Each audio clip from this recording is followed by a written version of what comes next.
Bonjour à toutes et à tous. Je suis heureux de vous accueillir à ce webinaire sur la digitalisation des professions libérales. Vous n'êtes pas sans savoir que le numérique est une opportunité aussi pour vous et pour votre public cible afin de mieux le servir, de mieux le connaître et de pouvoir effectivement apporter encore un service, des conseils plus adéquats.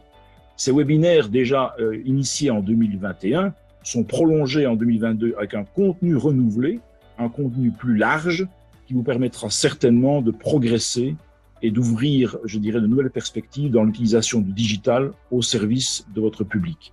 Merci et bon webinaire. Bonsoir. Dans la suite du succès de nos webinaires l'an dernier, un nouveau cycle de 10 rencontres consacrées au digital de nos professions libérales vous est proposé.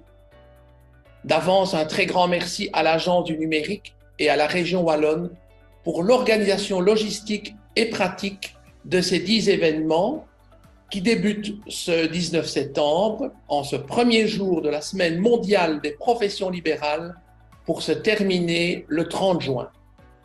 10 présentations transversales à l'intention de l'ensemble de nos organisations membres de l'Implip. Excellent webinaire à toutes et à tous. Je souhaite la bienvenue à l'ensemble des acteurs économiques, des professionnels, des professions libérales que vous êtes, de nous rejoindre à l'occasion de notre série de webinaires qui démarre aujourd'hui en 2022 et qui s'étendront sur l'ensemble de l'année 2023.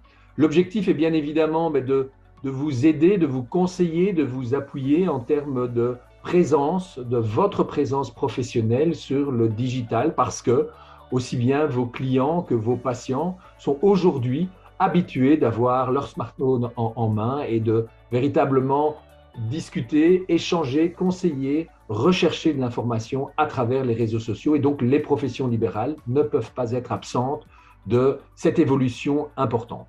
L'objectif est de vous donner toute une série d'informations dans le plus vaste domaine du digital, c'est-à-dire aussi bien la gestion de la relation avec votre client ou votre patient, mais également votre présence professionnelle dans les réseaux sociaux. Et bien évidemment, la cybersécurité fait partie aujourd'hui des problématiques qu'il faut absolument que vous ayez à l'esprit pour pouvoir vous développer dans le digital de manière la plus sereine.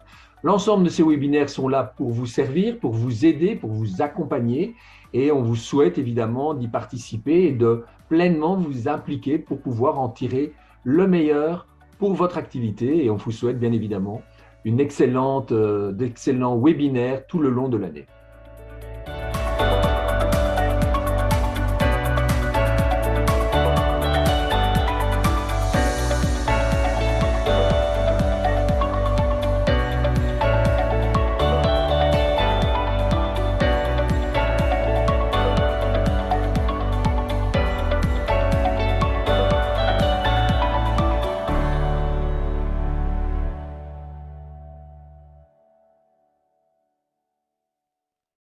Mesdames, Messieurs, bonjour, bienvenue dans ce nouveau webinaire que vous propose le SNI dans le cadre justement de cette semaine des professions libérales. Aujourd'hui, on va parler cybersécurité, on va voir les bases de la cybersécurité avec notre expert Jean-Pierre Heymans que je présenterai tout à l'heure. Peut-être tout d'abord commencer par un petit rappel si vous avez déjà suivi des webinaires du SNI ou si c'est la première fois, on va vous expliquer un peu comment on va fonctionner durant ces 2 heures. On utilise Zoom, qui est un logiciel bien connu. Alors, vous l'avez vu dans la petite vidéo d'introduction.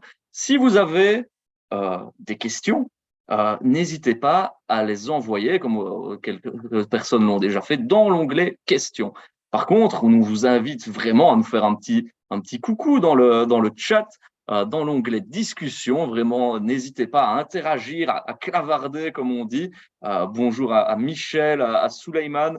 Voilà, n'hésitez pas à nous dire bonsoir, plutôt même. On est plutôt en début de soirée. Donc, n'hésitez pas à nous faire des petits coucous dans le chat et à réagir. Mais si vous avez des questions, s'il vous plaît, déplacez-les dans l'onglet questions. On est très nombreux aujourd'hui, ça fait très plaisir d'avoir autant de monde ce soir.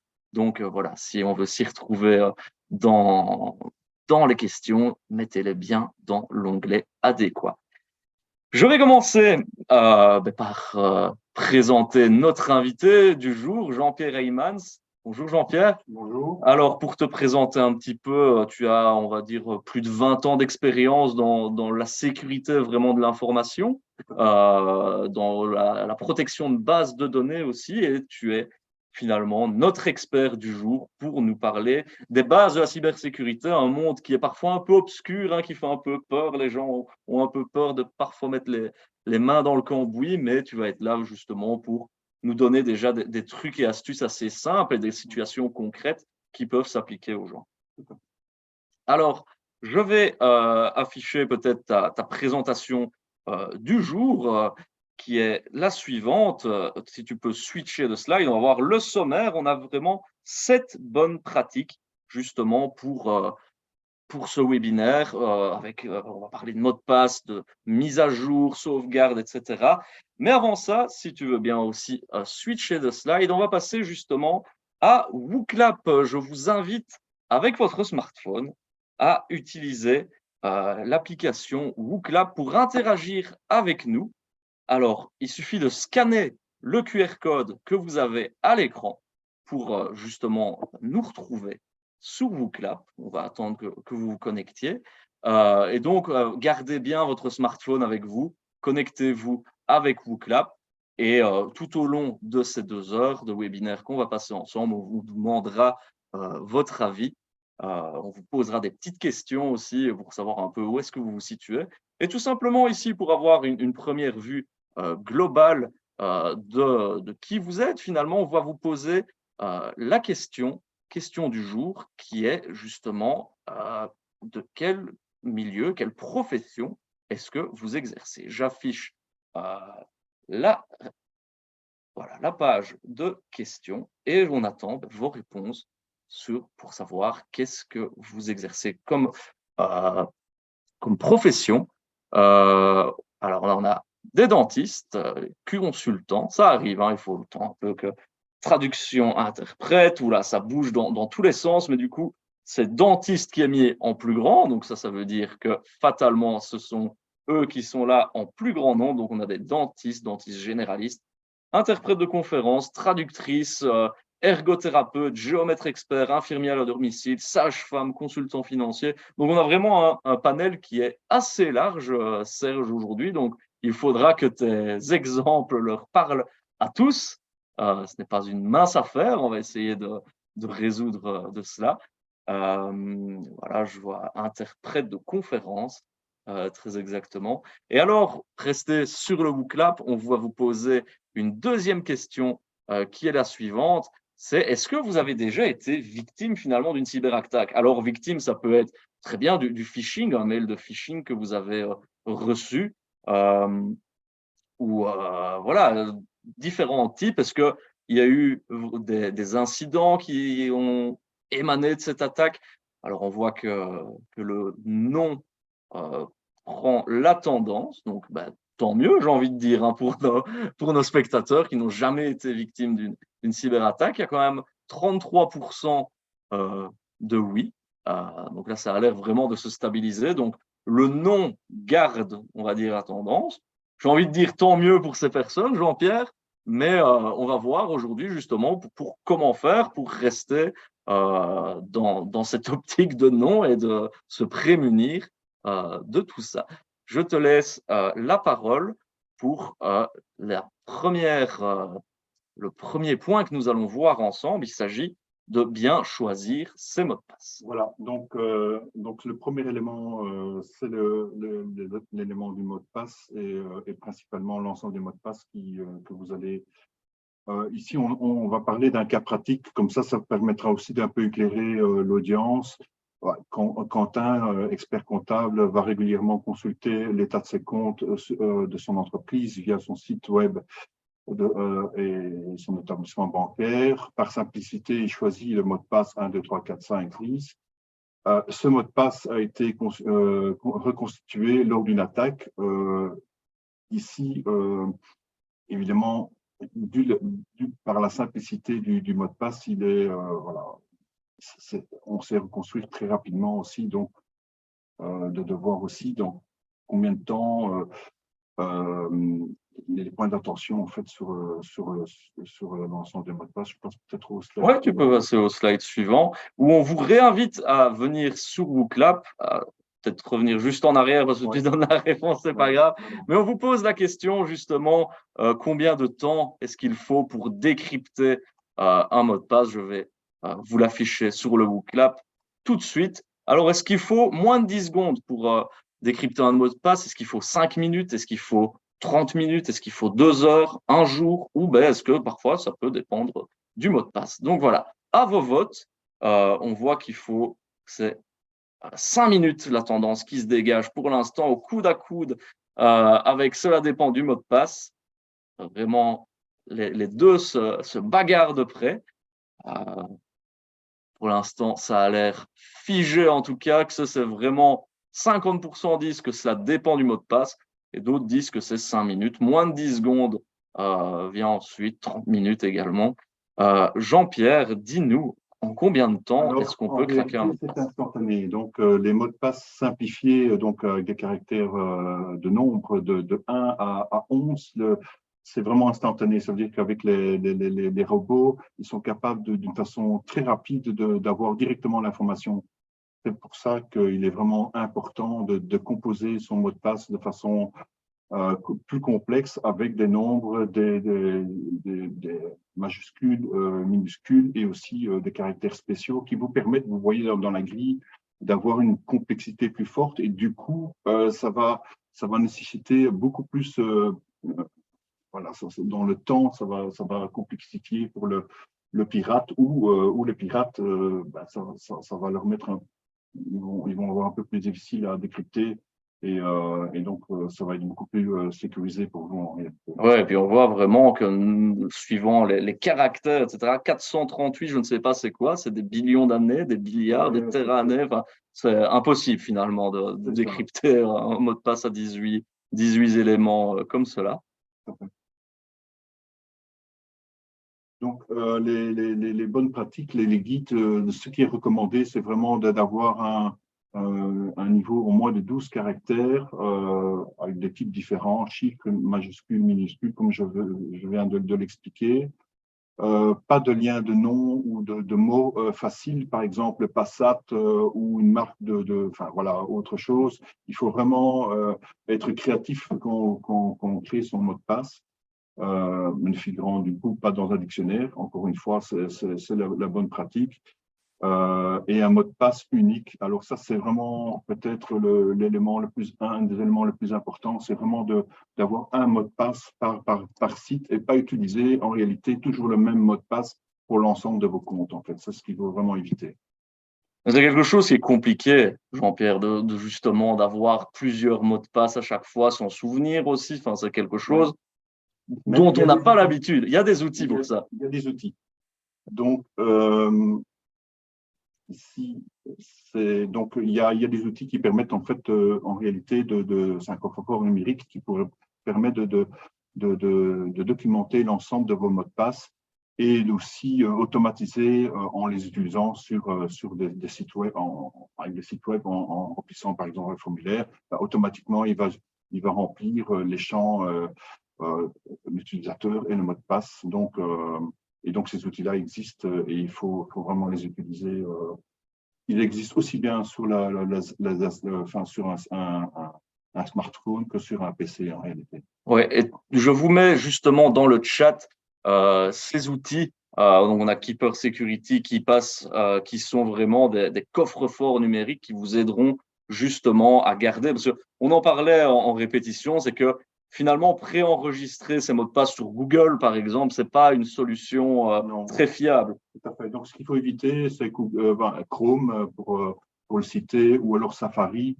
Si vous utilisez Safari, on ne recommande pas de stocker vos mots de passe. C'est vrai que c'est facile, mais c'est dangereux. Pourquoi? Parce qu'on peut décrypter l'ensemble de la base de données. Donc, ça veut dire que si vous avez votre PC qui est piraté, le pirate, il va récolter en très peu de temps l'ensemble des informations.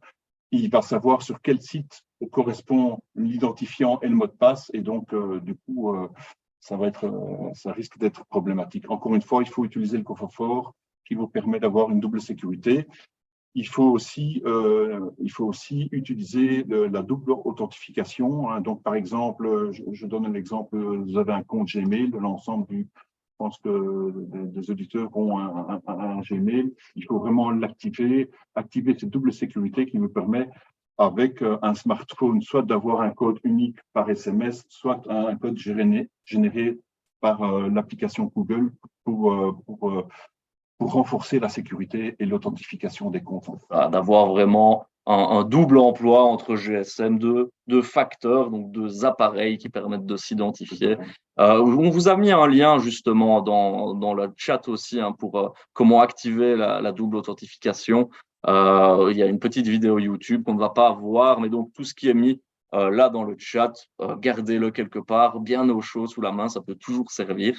Donc voilà, on en parlait hein, justement de cette fameuse double authentification. Bon, j'ai mis la petite vidéo de comment. Mais c'est vrai que Facebook, Twitter, enfin tous ces grands organismes utilisent vraiment la double authentification. Et alors, ils sont pas, ils sont pas fonctionnels. Il faut vraiment l'activer soi-même et donc il faut être attentif à aller dans le compte, dans le paramètre de sécurité et activer systématiquement, que ce soit dans Facebook, Google ou Twitter.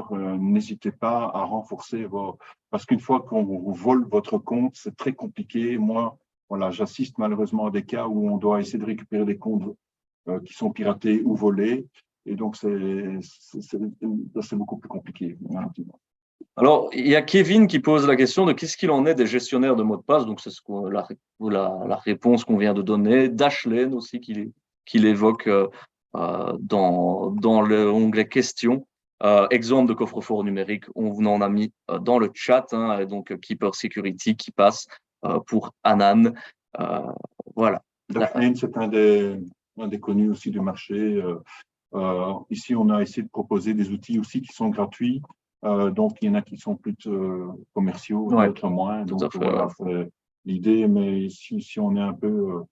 voilà, il y a moyen de faire, d'avoir une meilleure maturité au niveau sécurité en utilisant les outils qui existent sur le marché, en fait, qui sont disponibles sur le web. Parfait. Alors, on parle souvent des mots de passe, Jean-Pierre, mais on parle souvent aussi des phrases passe qui sont justement plus censées être justement plus sécurisées. Et une des méthodes que tu m'expliquais, c'est qu'il y a la méthode phonétique. Alors, on vous donne un petit exemple ici, donc je vous réinvite à revenir sur WooClap. On vous donne un petit exemple suivant que je ne vais pas lire, évidemment, je ne vais pas vous donner la réponse. Je vous invite à nous retrouver sur WooClap pour essayer de décrypter ce mot de passe, du coup, phonétique. À vos votes pour cette… Alors, on va attendre un petit peu. Et c'est vrai que on le verra aussi tout à l'heure qu'il y a différentes manières. Le mot de passe phonétique est une manière. Il y a également les mots de passe où on peut utiliser, par exemple, les premières lettres d'une phrase que l'on constitue. Donc voilà, à vos votes, ne soyez pas timides. Je vous regarde dans l'onglet questions. C'est un moyen, mais technique pour pouvoir aussi, par la suite, recomposer et avoir un mot de passe réalisé par… Alors, je vais prendre la question de Jean en même temps que les gens répondent. Il dit quid du VPN proposé par mon antivirus qui me demande de l'activer quand je suis sur un site d'achat, Bitdefender? Alors, le VPN, c'est une autre mesure de sécurité en réalité qui va crypter l'information entre votre PC et le site web. Et donc, le tuyau va être encrypté et ce sera impossible pour un pirate ou un attaquant de pouvoir en fait relever des informations et décrypter des informations. Donc, si vous avez ce type de sécurité, il ne faut pas hésiter effectivement à l'utiliser. En général, effectivement, beaucoup d'antivirus proposent maintenant cette option en fait. Alors, on a nos réponses qui arrivent justement. Il y a quelqu'un qui a trouvé la bonne réponse et fatalement, le reste arrive. Hein. Je n'ai plus deviné. Ben oui, voilà. Mais c'est donc bien, j'ai acheté 5 CD pour 100 euros cet après-midi. Voilà, félicitations à ceux qui ont trouvé. Alors moi, personnellement, j'avais le j'ai acheté 5 CD, mais le reste, je ne l'avais pas. La première partie facile, c'est vrai Ouais, qu'il faut être un c'est peu le plus créatif. pourcent, Voilà. c'est ça, il faut être beaucoup plus créatif, comme tu dis. Donc voilà, je vais remettre ta présentation et on va parler justement du mot de passe des premières lettres aussi. Oui. Donc, ça, c'est la première méthode phonétique. Il y a une autre méthode avec les premières lettres qui, voilà, vous voyez, il y a un exemple aussi qu'on a mis. C'est deux méthodes différentes, mais qui vous permettent aussi de pouvoir combiner et de définir un mot de passe en réalité. Et donc, la méthode des premières lettres, donc ici, par exemple, je vais l'annoncer, hein, comment le mot, la phrase, c'est « Allons, enfants de la patrie, le jour de gloire est arrivé ». Voilà. Ce sont des petits moyens, finalement, simples, plus ou moins, de pouvoir justement configurer un mot de passe qui est, on va dire, sécurisé et avec beaucoup de caractères. Tout à fait. Donc, c'est des méthodes vraiment plutôt manuelles. Et puis, il y a d'autres méthodes où vous pouvez utiliser effectivement des générateurs de mots de passe qui vont générer de façon aléatoire et de façon sécurisée un mot de passe. C'est aussi une autre possibilité. Et on a un générateur de mots de passe qui est le LastPass. Je viens de mettre justement dans le chat les différents liens, donc mot de passe.xyz, générateur de mot de passe, LastPass, et puis celui de la CNIL. Je me permets de faire un petit point parce qu'apparemment il y a une différence de son entre nous deux. Sandra du SNI nous dit qu'il est comme dans un aquarium. Alors, qu'est-ce qui vous ferait, je veux dire, plaisir? Est-ce que je dois augmenter le son de Jean-Pierre? Est-ce que je dois augmenter le mien, diminuer le mien? Dites-le nous dans le chat, parce que l'important, c'est quand même que vous écoutiez et que vous entendiez tout ce qu'on raconte, évidemment, c'est pour vous. Alors, je dois augmenter le son de Jean-Pierre. Ah ben, je vais augmenter Jean-Pierre, voilà. Alors, je l'ai augmenté, je vais voir. Est-ce que tu peux parler, peut-être? Voilà. Est-ce que c'est mieux? Est-ce que le son est mieux? Non, c'est pas mieux, visiblement. Je vais. Le micro, il est bien mis. Je vais voir. Ce sont les aléas du direct, hein, voilà. Je vais. Alors, tu es quand même mis assez fort. Est-ce que tu peux parler, Jean-Pierre? Voilà. Ouais, donc là, il est mis assez fort. Normalement, ça fonctionne. Normalement, chez nous, le son est bon. Augmenter un peu. C'est peut-être possible qu'avec certaines connexions Internet, on a peut-être une son qui est un peu dégradée. C'est possible aussi. Alors voilà. Normalement, là, je vois Sabine qui dit il sonne comme si son son était capté par le micro de son ordi. Je viens de modifier des paramètres. Jean-Pierre, est-ce que Oui. tu peux parler, s'il Voilà. te plaît? Je parle. Donc, comme j'avais dit tout à l'heure, il y a deux méthodes. Donc, une méthode phonétique et la méthode des premières lettres. Est-ce que c'est mieux? C'est mieux. Parfait, top. Tout le monde nous dit que c'est beaucoup mieux comme ça. Voilà. Voilà. Désolé pour ce petit souci. Ce sont comme je l'ai dit, les aléas du direct. Mais l'important, c'est que vous soyez là aussi pour nous dire ce qui ne va pas. Et nous, on fait en sorte de corriger. Donc voilà, désolé pour cette première partie. Mais tout le reste sera. Les interprètes en ont l'habitude, nous dit Sabine, effectivement. Donc voilà. Le premier point, voilà, on n'a peut-être pas très bien entendu, mais on va attaquer visiblement le deuxième point qui est mettre à jour régulièrement ces logiciels. Et là, promis, vous allez nous entendre. Donc là, c'est effectivement un point super important aussi et qui, voilà, on a un cas pratique. Dominique, avocate, ne met pas toujours à jour ses logiciels. Elle ouvre sans se rendre compte une pièce jointe. Cette pièce jointe était piégée. Le pirate pénètre et espionne son ordinateur. C'est ici, évidemment, quand votre logiciel, et je vais donner l'exemple vraiment qui revient tout le temps, c'est votre Windows, votre système Windows 10, 11, vu que maintenant on est dans une nouvelle version. Il faut savoir que tous les deuxièmes mardis du mois, Microsoft met à jour, rend disponible des patchs, qu'ils soient pour corriger des bugs, mais aussi des patchs de sécurité. C'est ce patch de sécurité qu'il faut absolument appliquer.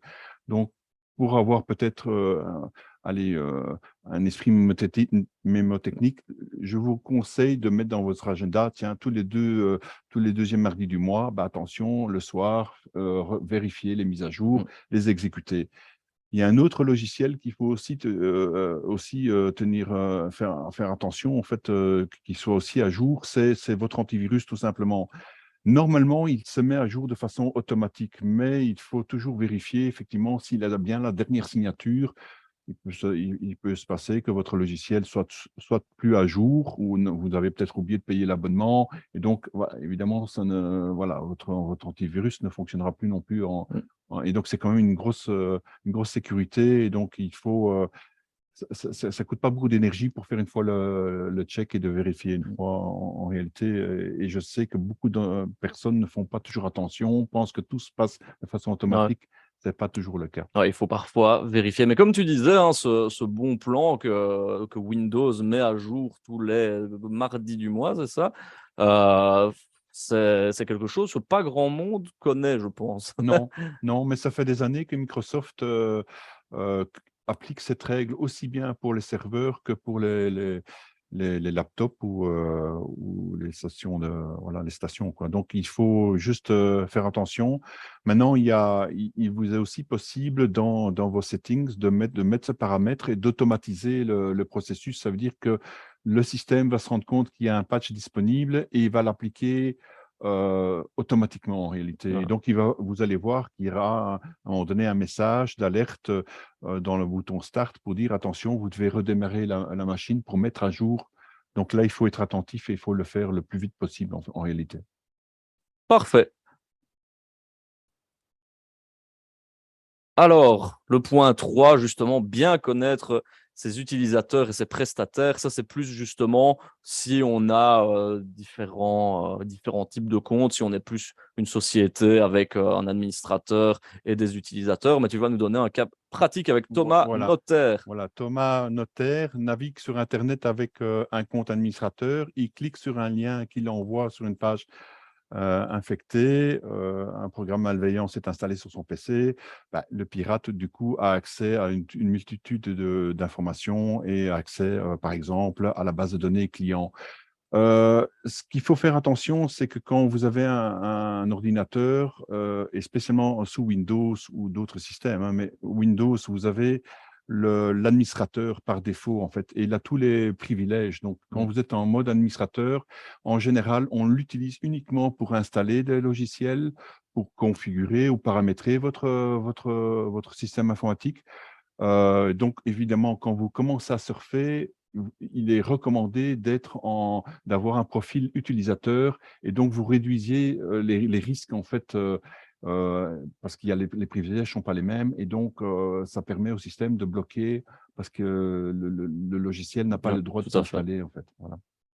Alors, je vais peut-être rétropédaler un petit moment et revenir, tu vois qu'on a des questions sur les antivirus et sur les mises à jour.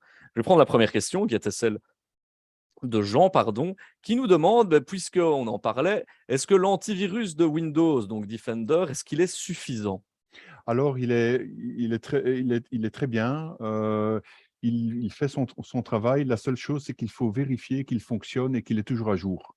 Ce n'est pas toujours le cas. Encore une fois, il a le même mécanisme que les mises à jour. Donc, il faut s'assurer que les signatures et que cet antivirus soit à jour. Ça, il faut vraiment se mettre un rappel finalement de checker si nos antivirus sont bien à jour.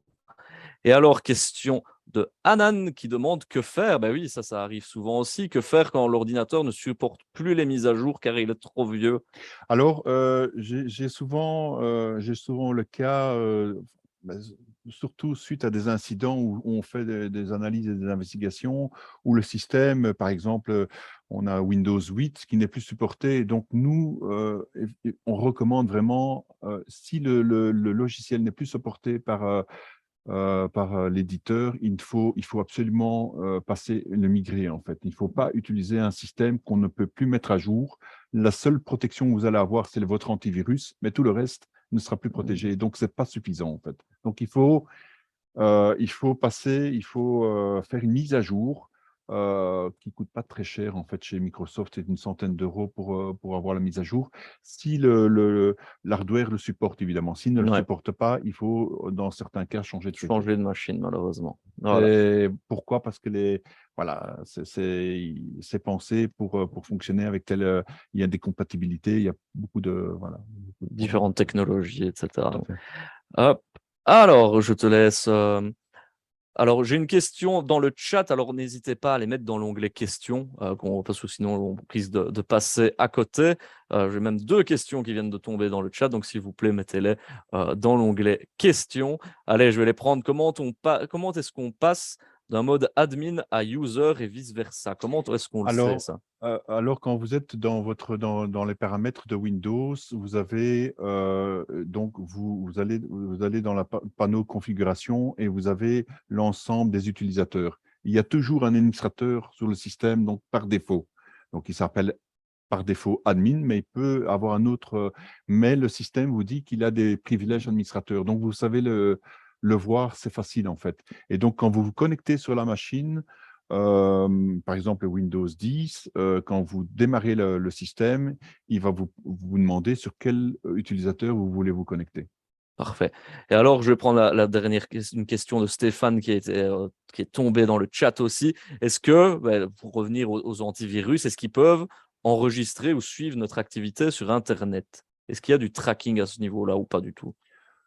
Pour quand on se logue sur… À mon avis, c'est suivre où est-ce qu'on va. Est-ce qu'il suit finalement notre activité Internet? Est-ce qu'il suit là où on le va ou pas du tout?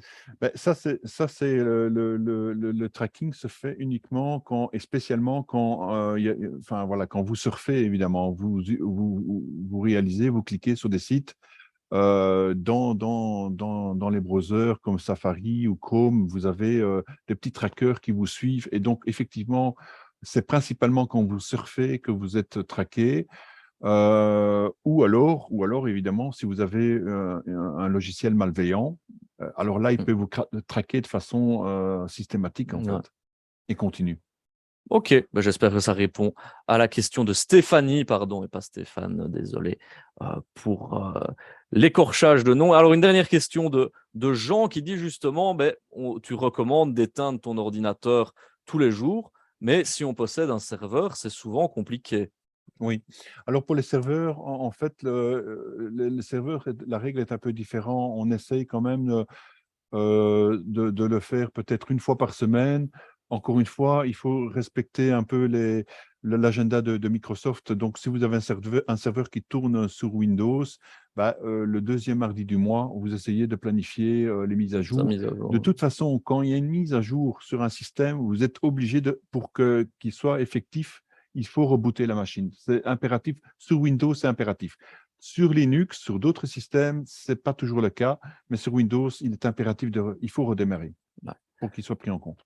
Eh bien voilà, qui répond à la question de Jean. Je vais réafficher ta présentation. On a fait le tour des questions. Donc voilà, nous revenons sur les utilisateurs et les comptes admin. Je te laisse la parole. Il y a dans la partie des bons plans, il faut pas hésiter de supprimer les comptes anonymes ou génériques. Donc, c'est des comptes qui ne sont pas liés à des personnes, mais c'est plutôt des utilisateurs fonctionnels. Ça, il faut absolument éviter ou du moins les limiter parce que sinon, vous ne savez plus tracer, spécialement quand vous êtes dans une entreprise, vous ne savez pas tracer qui a fait quoi parce qu'effectivement, c'est un utilisateur fonctionnel et ça peut poser des problèmes de traçabilité surtout, en fait, en réalité. Identifier qui peut être administrateur. Encore une fois, il faut limiter vraiment les administrateurs au strict minimum. Ça, c'est une forte recommandation. Et dans le cas d'un départ, on supprime aussi les accès. Donc, quand vous avez, par exemple, un membre du personnel qui est muté, qui part, un collaborateur qui part de votre entreprise, ce qui est recommandé, c'est de suspendre son compte et dans le mois qui suit, on efface son compte et pour que, au niveau de la sécurité, son compte est suspendu dans un premier temps. Et pour des raisons de traçabilité aussi, on peut garder 1 mois parce qu'il se peut qu'on a besoin de certains Ouais, éléments, tout à fait. de récupérer des informations parce que le collaborateur est parti et on était en train de travailler sur un devis, il nous manque une information importante. Ça C'était lui permet à qui l'employeur de l'avait. récupérer les informations. Mais c'est quelque chose aussi que les employeurs ont peut-être tendance à oublier aussi de supprimer ces accès, que même en tant qu'ancien travailleur, on arrive encore à se connecter et à utiliser des accès. C'est vraiment quelque chose, en tout cas, si vous avez des employés qui vous quittent, n'hésitez pas à justement suivre les recommandations de Jean-Pierre. Alors on arrive au 4e point, hein, vous le voyez, effectuer des sauvegardes régulières. C'est vrai que le bas blesse un petit peu. Je t'invite et je vous invite à nous retrouver justement sous WooClap, voir un peu, tiens, est-ce que vous êtes finalement des adeptes de la sauvegarde? Est-ce que vous en faites assez régulièrement ou justement, voilà, vous pourriez vous améliorer? Je vous demande justement, à quelle fréquence est-ce que vous effectuez ces sauvegardes? Est-ce qu'elles se font de manière automatique? Est-ce que vous les faites toutes les semaines, tous les mois, tous les 3 mois, donc tous les trimestres, ou des sauves quoi? Voilà, est-ce que vous plaidez coupable? Il y a déjà 2 personnes qui plaident coupables. C'est bien, il faut le reconnaître, hein, parfois. Tout à fait. Donc ouais, on a beaucoup quand même il y en a beaucoup, pardon, pour qui elles se font de manière automatique, hein, 56% des votants. Il y en a qui la font toutes les semaines, c'est bien, qui prennent le pli. Et beaucoup, enfin la 3e tendance, l'air de rien, sur les 5, c'est des gens qui ne sauvegardent pas. Donc voilà, on voit que ça évolue, mais n'hésitez pas de continuer à voter, hein, c'est intéressant d'avoir tous les chiffres. Alors pareil, elles peuvent se faire de manière automatique tous les X, hein, Oui. comme on peut le décider. Donc voilà, en tout cas, pour le panel qu'on a à l'instant, et beaucoup en font de manière automatique ou toutes les semaines. Et on en a quand même quelques-uns qui n'en font pas, pardon. Tu vas peut-être nous expliquer d'où est l'importance de faire des sauvegardes. Tout à fait. Donc, on va parler d'un cas pratique. Sébastien, agent immobilier, n'effectue jamais de sauvegarde de son PC. Sans aucun signe avant-coureur, son PC tombe en panne. Ici, on prend l'exemple, par exemple, du disque dur, évidemment, vu que c'est l'ensemble, c'est là où sont stockées les données. Sébastien vient de perdre son fichier client parce qu'il avait une base de données et donc, effectivement, il a tout perdu. Enfin, il a perdu l'historique de 10 ans. Donc, effectivement, il est important, je pense qu'il faut se rendre compte que les backups, en réalité, c'est votre assurance, en fait, hein. C'est quelque part votre assurance. On a vu justement ici, dans le panel des réponses, que pas mal de personnes réalisaient des backups sur base hebdomadaire. Donc, ce qui est déjà une bonne chose. Il faut aller un peu plus loin dans le sens où on recommande de faire un backup sur un système qui n'est pas toujours connecté en réalité. Donc, par exemple, vous avez votre PC, l'ensemble des données se trouve sur le PC. Vous pouvez, par exemple, connecter un disque dur externe ou vous connecter à un serveur. Vous effectuez le backup et puis vous assurez que vous n'êtes plus connecté. Pourquoi? Parce que, par exemple, si vous êtes victime d'un ransomware, le virus va essayer de crypter l'ensemble des données qui se trouvent sur le PC, mais aussi des périphériques. Donc, ça veut dire que c'est votre disque dur où vous aviez votre backup et aussi encrypté, vous avez tout perdu. Donc, il faut vraiment faire les backups de façon un peu comme à l'ancienne, quoi, hein. Donc, on fait le backup, on retire du circuit, on le rend plus, on le laisse plus connecté et ça vous permet d'avoir une assurance. Vous pouvez le faire une fois ou deux, mais il faut avoir cette pratique et il faut, voilà, c'est super important parce que nous, on se rend compte que voilà, si vous perdez des données, les reconstruire quand vous perdez un disque dur, on peut peut-être éventuellement essayer de réparer le disque dur et de récupérer, c'est possible techniquement, mais il faut savoir que ça coûte très très cher aussi. Donc, la meilleure assurance, c'est de réaliser ces backups de façon, et surtout aussi, de vérifier que effectivement les backups fonctionnent aussi. Donc, un peu de tester aussi la même chose pour les tablettes, les GSM par exemple, en synchronisant avec des logiciels qui permettent aussi de réaliser des backups en réalité. Ouais, tout à fait. Je te laisse continuer, et puis on a quand même quelques questions hein, sur les sauvegardes, mais donc je te laisse continuer. On a plein de temps après, justement, pour prendre ces questions. Oui. Donc vas-y, tu peux nous parler justement de ces différents bons plans que tu nous as listés. Voilà, donc comme je l'ai dit tout à l'heure, le plus simple et le plus facile, c'est d'avoir vraiment un support donc à vous. J'ai vu dans une des questions le cloud, mais je reviendrai plus tard. C'est intéressant, la question est intéressante, mais vous allez voir que le cloud n'est pas la panacée non plus. Il faut être attentif pour plusieurs raisons. Ici, c'est vraiment l'idée d'avoir en votre possession un disque dur externe ou deux. Et voilà, c'est facile. Un NAS, par exemple, un petit serveur, beaucoup de petites entreprises ont, voilà, c'est quelque chose qui existe aussi. Le cloud aussi, le cloud peut être aussi vu comme une solution de backup, mais ça ne doit pas être la solution unique. Il faut toujours la combiner à une copie locale.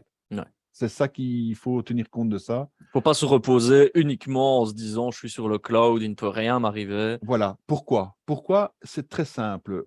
Par exemple, vous avez, je vous donne un exemple, vous avez Office 365, qui est maintenant aussi, tout est dans le cloud. Donc, Office, Microsoft propose des données, vous pouvez stocker des données, des gigabytes sur Mais si vous lisez les conditions générales de Microsoft, ils ne garantissent pas, en fait, ils ne vous garantissent pas le backup. Ah bon. Ça veut dire que, non, c'est assez étrange, mais ils le disent noir sur blanc. Hein. Donc, ce n'est pas compris dans leur offre. Soit vous prenez une option additionnelle chez eux, par exemple Vim ou un autre opérateur, un autre éditeur qui permet de faire la backup, mais Microsoft ne le fait pas. Donc, il faut faire attention dans le cloud, vous n'avez pas de garantie de backup nécessairement. D'accord. Ce sont, comme vous dites, des conditions générales que personne ne lit. Hein. Voilà, on va pas ça. se mentir, on va pas ça. jouer les vierges effarouchées. Personne, rarement en tout cas. C'est hein. ça. On le lit quand c'est trop tard. Voilà. Fait. Et donc, oui, planifier les sauvegardes et les tester aussi. L'importance Tout à de fait. tester sa sauvegarde, parce que si on se repose sur une sauvegarde qui, pour une raison X ou Y, ben, il y a eu un petit défaut et qu'elle n'est pas valable, elle n'est pas lisible, là, pareil, c'est quand on en a besoin et qu'on se rend compte que ça ne marche pas, qu'on est bien embêté. Tout à fait. Et alors, les planifier, donc encore une fois par semaine, c'est vraiment l'idéal. Si c'est possible de le faire, il ne faut pas hésiter. C'est une bonne recommandation, en fait. Hein. Alors, les bons plans en vidéo, je vous les mets dans le chat ici. Voilà. Ce sont des petites vidéos qui ont été faites par le gouvernement français pour justement rappeler l'importance des sauvegardes et expliquer comment elles fonctionnent. N'hésitez pas à les consulter. Ça permet, c'est vraiment ludique. Il faut, ça prend quelques minutes. Et, Ouais. On n'a pas le temps, malheureusement, aujourd'hui, de toutes les voir avec vous. C'est pour ça qu'on vous met les liens un peu en supplément. Aujourd'hui, il y en a un peu plus, on vous le met quand même. Mais voilà, on n'aura pas le temps de passer toutes ces vidéos aujourd'hui. Et donc, on arrive bientôt à la pause, mais on a été trop vite. on n'a pas été trop vite. On a plein de questions oui. pour Alors, toi. Justement, est-ce que pour les sauvegardes, est-ce qu'on peut se fier au cloud? Pas Mais uniquement. En fait, aussi voilà. pour la confidentialité, nous demande Jean. Alors, pour la confidentialité, tout dépend de l'éditeur sur lequel, donc ici, si vous utilisez par exemple Office 365, le cloud est normalement situé, parce que vous pouvez le choisir, mais en général en Europe, c'est Azure qui est en Irlande et Microsoft donne de très bonnes garanties aussi au niveau de la confidentialité. Encore une fois, il faut dédoubler ce backup. Donc, si vous avez le cloud, il faut essayer d'avoir un backup toujours local, c'est toujours mieux. Alors, justement, en parlant, donc, est-ce que la sauvegarde sur OneDrive est valable? Tu lui as répondu. Mais OneDrive, tout à c'est l'heure. Microsoft, en fait. C'est hein. Microsoft, pardon. Et alors, justement, Thibaut nous pose la question en termes de disque dur externe, qu'est-ce que tu peux nous conseiller? Est-ce que tu as des modèles peut-être qui sortent du lot ou... Mais il y a deux types de disques durs. Hein. Il y a les anciens disques durs, vraiment avec un bras, et c'est l'ancienne technologie. Et puis maintenant, il y a des disques durs de type mémoire vive. Donc, c'est une question de vitesse. Les anciens fonctionnent très bien. Je vous recommande quand même de prendre du Western Digital, par exemple, une marque quand même qui est connue en disque dur. Et donc, il faut pas prendre les disques les moins connus. Ouais. Au niveau fiabilité, il faut faire attention. C'est ça. Et puis, parfois, au niveau financier, on se dit, tiens, je vais prendre un disque dur qui est moins cher, mais voilà, il y a le risque que Oui. ça soit moins fiable, peut-être. Oui, disons qu'un disque n'est pas encore, maintenant les prix sont, allez, c'est plus comme il y a quelques années. Maintenant, c'est facile de trouver un disque dur et c'est pas à des prix. N'hésitez pas à en prendre deux s'il faut, hein. Une panne peut toujours arriver. Il faut être certain que vous avez un backup et si possible deux. Donc, si vous avez le cloud plus un backup local, je pense que c'est le bon plan en fait. Parfait. Donc voilà, on répond à la question de Thibaut. N'hésitez pas, hein, si vous avez si vous avez encore des questions sur tout ce qui a été dit, on sera un plaisir d'y répondre. Tu as Sabine qui est pour une petite question à vocabulaire qui ne comprend pas la différence entre sauvegarde et backup. Est-ce qu'il y a une différence? Backup, c'est le mot anglais, sauvegarde, Mhm. c'est le mot français. Donc c'est des sauvegardes de données. Donc, voilà. Backup, c'est plutôt un terme un peu plus technique, un peu plus IT. Voilà. Donc, voilà. C'est juste une question de Ouais, vocabulaire, ouais. finalement. Voilà, désolé pour parfois. C'est un peu l'apanage de l'IT, enfin de l'informatique, hein, c'est qu'on part un peu en Surtout en anglais, un Belgique, peu en surtout en français. Belgique, oui. Alors, je prends des questions qui viennent d'arriver. Il faut remplacer le disque dur de backup tous les combien de temps, nous demande Paul. Il n'y a pas de, il y a pas de, je pense qu'il ne faut pas aller au-delà de 4-5 ans parce que là, ça devient un peu long et donc on recommande alors parce que bon, le disque a une durée de vie aussi, donc il faut pas le tenir 10 ans en fait, hein. Ouais. Surtout en fait, le problème du disque dur, c'est pas quand il est connecté d'une façon, je veux dire, systématique, il n'y a pas de souci, mais quand vous commencez à le déconnecter, le reconnecter, déconnecter, reconnecter, vous avez un contrôleur dans le disque dur. Et le contrôleur peut générer une panne. Donc, Non.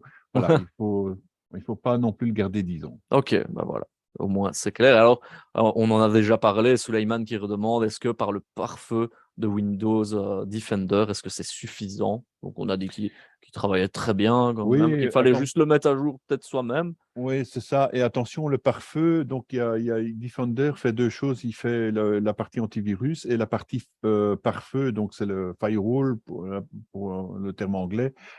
C'est une solution logicielle. Donc, il faut tenir compte que c'est une sécurité logicielle du PC. Donc, vous pouvez aussi, il ne faut pas hésiter, par exemple, surtout quand vous avez, par exemple, un grand bureau d'avocats. En général, maintenant, ils sont de plus en plus équipés avec un firewall hardware, vraiment physique, et des sécurités qui sont au niveau du réseau, en réalité, hein. Donc, voilà, Ok, donc voilà pour répondre à Souleymane. Et Pierre qui nous demande qu'est-ce que tu penses d'un système de backup sur un NAS serveur qui fait de sauvegarde automatique? C'est ce que moi j'utilise en réalité. Donc, je pense c'est très bien, hein. Donc, il y a une marque, voilà, Synology, c'est un des leaders sur le marché. Il y en a d'autres qui proposent aussi. C'est un serveur qui est prévu pour faire des backups aussi. Donc, sa première fonction, c'est de réaliser des backups en réalité. Donc, oui, encore une fois, mettez toujours la petite sécurité supplémentaire, un disque à part. C'est vieux jeu, mais c'est votre garantie quelque part d'avoir quand même quelque part un backup qui est offline et qui n'est pas toujours connecté. Ou alors, si vous avez votre NAS et vous réalisez des backups de façon synchronisée, il faut aussi alors déconnecter le NAS pour pas qu'il soit sur le réseau de façon systématique et pour que vous le préservez, en fait, qu'il soit toujours sécurisé. Parfait, ok. Ben voilà, je pense qu'on a pris toutes les questions. N'hésitez pas, on est là, Jean-Pierre est là pour répondre vraiment à toutes vos questions. Tu parlais aussi tout à l'heure du cloud et de faire attention. Il y a l'exemple d'OVH en France, tu peux peut-être nous en parler, qui est Voilà. un serveur. Alors, OVH, mais peut-être que vous avez été victime il y a quelques mois d'un incident quand même assez important, surtout si vous aviez par exemple un site web. Donc, OVH, c'est à Strasbourg, avait un de leurs data centers à Strasbourg qui a brûlé. Donc, ça peut arriver. Normalement, dans ces cas-là, il y a une redondance sur un autre data center. Et donc, pour l'utilisateur, il ne doit pas avoir d'impact. Ici, le problème qui s'est passé, c'est qu'à côté du data center, juste à côté, ils avaient un espace, enfin, un bâtiment sur lequel ils faisaient leur backup. Et donc, Ouais. effectivement, voilà, c'est ce qu'il ne faut pas faire, tout ensemble. Et effectivement, ce bâtiment a aussi brûlé. Et donc, en réalité, ils étaient incapables de restaurer Les données. et de reconstruire, oui, c'est ça, de remettre en… Donc, ça a généré beaucoup de problèmes pour des sites web qui n'étaient plus sur Internet et on ne savait pas reconstruire le site web en réalité. Ouais, Donc, pas restaurer, en fait. Donc, d'où vraiment l'importance aussi Ouais, de ouais. garder en local. Oui, et peut-être le point d'attention, c'est justement de ne pas toujours regarder le prix parce qu'au VH, voilà, c'est pas cher, mais vous devez toujours vous assurer, OK, comment vous faites les backups, ne pas hésiter à poser la question au fournisseur, OK, s'il y a un souci, comment on peut Le résoudre, restaurer? Il ouais. ne faut pas hésiter à poser les questions, en fait. Parfait. Alors, ben, en disant de ne pas hésiter de poser des questions, il y en a une de Jean qui demande en cas de crash disque, que peut-on espérer récupérer? Alors, le disque dur, enfin, l'ancien disque dur, parce qu'il y a deux types de disques durs, donc un mémoire et puis vraiment les anciens disques, hein, donc sont sous vide. Donc, il y a des techniques pour essayer de récupérer. C'est sans garantie parce qu'encore une fois, il faut voir si la défaillance est au niveau du contrôleur ou si c'est au niveau du disque même, donc de la tête qui est bloquée. Ouais. Donc, il y a des techniques, ça coûte très cher. C'est possible, mais c'est des prix vraiment, parce qu'il faut aller dans des labos et ça prend du temps, de l'énergie, Ouais.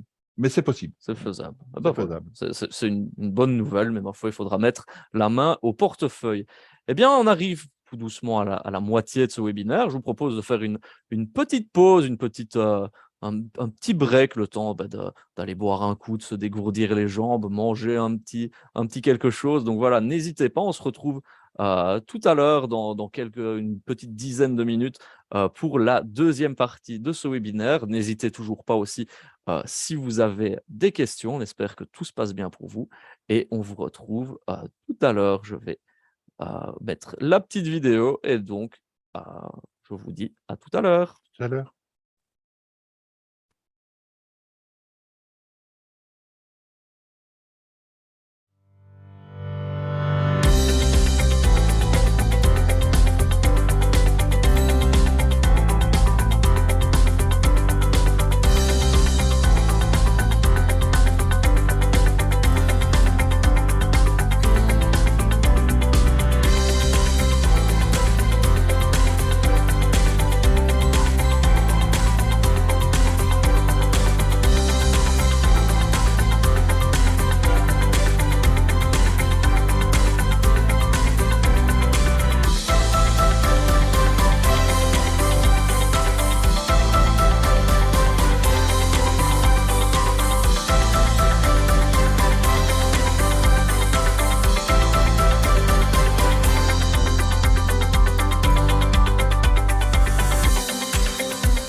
Voilà, on est de retour pour la deuxième partie, pile 20 heures. On a une nouvelle heure pour attaquer cette deuxième partie de webinaire. Voilà, j'espère que vous avez eu le temps de vous reposer, de boire un petit coup, de grignoter, même si normalement vous sortez de table, donc on a, on a mangé. Voilà, on est de retour avec Jean-Pierre, du coup, pour aborder cette deuxième partie du webinaire. Et on va parler, sans plus tarder, de faire attention lorsque vous partez en mission, par exemple, ou en tout cas de protéger vos données dans le cadre d'un déplacement, par exemple. Oui, tout à fait. Jean-Pierre, dis-nous tout. Donc, le point 5, voilà, être attentif sur la partie mobilité, et spécialement quand vous emportez des.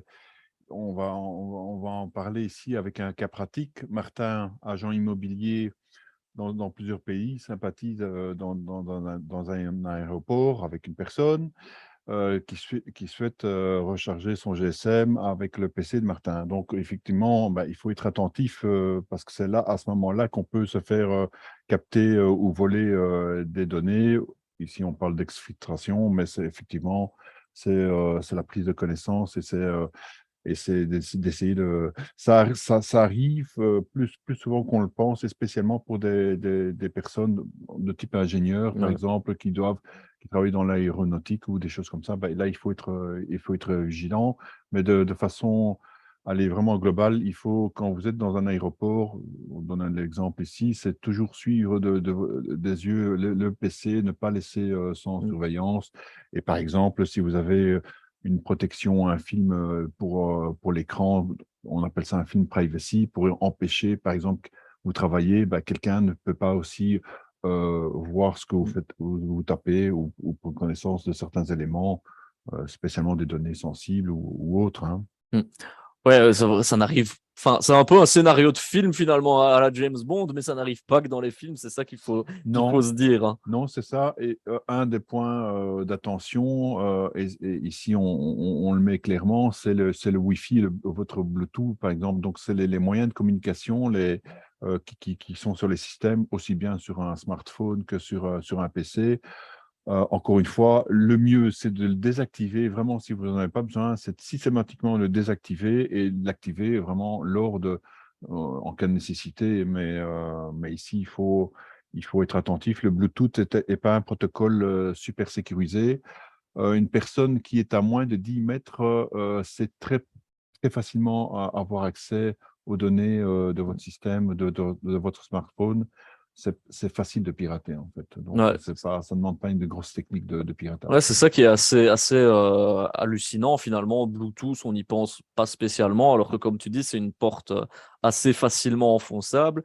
Et généralement, le Bluetooth, il est allumé tout le temps. On le laisse parce qu'on va Oui. monter dans sa voiture pour se connecter justement à ses écouteurs. Enfin, on le laisse vraiment allumé tout le temps, alors que finalement, oui, c'est une des premières portes d'entrée. Donc vraiment, quand vous ne l'utilisez pas, coupez votre Bluetooth. Tout à fait. Ça peut vraiment vous aider. Alors, tu as d'autres bons plans aussi. Tu nous as parlé Le du filtre de filtre protection, donc protection écran. c'est un filtre qu'on appose sur l'écran. Bon, ça coûte pas très cher, c'est facile à manipuler et ça permet vraiment d'avoir une vision pour vous claire des données, mais que si vous êtes sur le côté, on ne puisse pas lire facilement ce qui est à l'écran. Surtout, si vous êtes dans un aéroport, encore une fois, vous êtes dans l'avion, souvent en déplacement d'affaires, on ouvre son PC, on travaille ou on télétravaille d'un endroit à l'autre. Donc, il faut être attentif à ça. Toujours peut-être d'avoir un signe distinctif de votre appareil pour reconnaître, parce qu'un PC peut ressembler à un autre. Donc, c'est de mettre une pastille ou de remettre un élément qui Un permet de autocollant, reconnaître ouais. facilement et pas de mot de passe préenregistré non plus. Ça, il faut absolument éviter en faisant avec des post-it ou en laissant des informations qui sont proches de l'appareil ou du PC. Quoi. Parce que je veux aller encore plus loin, justement, si on n'a pas ce signe distinctif et que par hasard ou pas par hasard, volontairement, on se fait subtiliser son ordinateur, eh bien, directement, en allumant, s'il n'y a pas de session, de mot de passe à mettre pour la session, on a accès à tout grâce au Tout mot à de fait. passe préenregistré. Tout à fait. Et puis oui, les films protection d'écran aussi, ça ne coûte vraiment pas très cher. Sans faire de pub, je pense qu'il y en a chez Action pour Oui, les téléphones, ça coûte vraiment rien. non, non, non, non. Mais pour Donc les voilà, PC si aussi, hein, jamais vous en cherchez. c'est facile à trouver. Il faut juste faire attention à la dimension. Ouais, Si vous avez un 15 pouces, un 13 pouces ou un 17 pouces, de prendre la bonne dimension, en fait. voilà. N'hésitez pas, hein, toujours si vous avez des questions à nous les poser, justement sur ce thème ou sur d'autres questions, n'hésitez pas, on les prendra comme toutes. Et on arrive déjà au 6e point, qui est l'utilisation de sa messagerie, donc tout ce qui est vos comptes mail. Jean-Pierre, est-ce que tu as un exemple à nous donner? Voilà. Ben, l'exemple ici, c'est un avocat. Jean, avocat, reçoit des factures tous les mois depuis 3 ans. Il paye sans faire attention. Bah oui, parce que c'est un message qui ressemble étrangement au message original. Et puis, bah, là, il paye sur un compte sur lequel il ne devrait pas payer. Et donc, c'est typiquement des cas de phishing. Je pense que tout le monde dans l'audience a, à un moment donné ou un autre, reçu des messages un peu étranges. Par exemple, la poste vous envoie, il y a un colis qui vous attend, vous devez cliquer là, payer 3 euros, par exemple. Bah, soyez toujours attentifs. Maintenant, ils sont de plus en plus professionnels, aussi bien dans l'aspect orthographe, hein, donc ils font beaucoup moins d'erreurs et donc il faut vraiment être attentif. C'est dans les détails que vous allez vous rendre compte qu'il y a un souci. Donc, il faut vraiment prendre son temps, ne pas, voilà, être attentif, en Ouais. fait. Et même vraiment, comme tu le dis, vérifier dans l'adresse mail. Parfois, ça se joue à un caractère. Finalement, on aura Google qui se fera quelqu'un Oui, qui se fera passer pour Google et qui dira mettra G-mail. Enfin, voilà, des choses, des petits caractères qu'on ne verra pas, qu'on ne spot pas en tout cas facilement. tout à Donc, fait. vraiment faire très Et ça attention à ce fait, genre de et choses. c'est vraiment à tous les niveaux, hein. Vous avez, par exemple, vous êtes client chez OVH, bah, OVH a beaucoup de phishing, énormément. Mhm. Et quand vous vous connectez effectivement sur votre plateforme, sur votre espace chez OVH, bah, systématiquement, il y a un bandeau qui dit attention, il y a des faux emails qui circulent au nom d'OVH Mhm. avec le logo d'OVH.